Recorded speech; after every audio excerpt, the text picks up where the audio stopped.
узросту, але ж з актыўнасцю маладога. Ён падтрымлівае сваю каманду. І вось зараз Нёман выходзіць у сваю атаку. Лыкулаў з-пад Грыковіча прабівае. І гэта гол! Гэта 0-2! Гэта Гульжыгіта Лыкулаў. Вось так, згубі гэтага хлопца аднойчы за гульню, ён прынясе табе праблемы.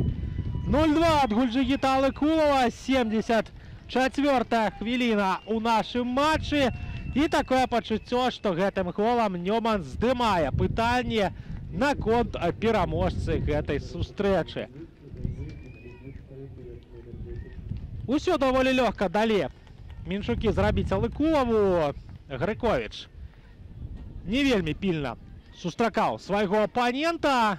І Лыкулаў з-па-за межаў штрафной прабіў у далёкі кут варот Александра Гутара.